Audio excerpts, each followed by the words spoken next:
আসসালামু আলাইকুম। সবাই কেমন আছেন? আমরা এখন আছি নাজির টেক সমুদ্র সৈকত, যেটা কক্সবাজারের একবারেই কর্নারে শেষ জেলা বা সমুদ্র সৈকতের যে মোহনা নদীর, এটা হচ্ছে বাঁকখালী নদীর মোহনা এবং এখান থেকে সমুদ্র সৈকত শুরু। দূরে যেটা দেখতে পাচ্ছেন ওইটা হচ্ছে আপনার সোনাদিয়া দ্বীপ। আপনি ইচ্ছা করলে ট্রলারে করে সোনাদিয়া দ্বীপও ঘুরে আসতে পারেন। আর এই যে বিস্তীর্ণ সমুদ্র, আর এইদিকে আছে আপনার এই যে ঝাউবন। এই সৈকতটা কিন্তু খুব নিরিবিলি।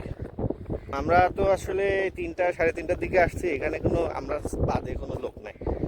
এখানে আসতে হলে আপনি অনেক ভোরে আসতে হবে, 6টা 7টার দিকে আসতে হবে এবং মোটামুটি 10টা 11টার মধ্যে এখান থেকে যাইতে হবে। আর বিকাল আসলে 4টার পরে। তা না হলে এই যে এখন আমরা রোদে ফুটতেছি, আপনারা এইভাবে রোদেই ফুটতে হবে।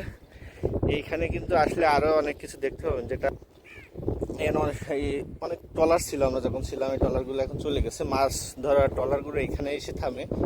আপনারা জানেন যে বাংলাদেশের সবচেয়ে বড় শুটকি পল্লী কিন্তু এই নাজির টেক, এবং আমাদের যে কক্সবাজার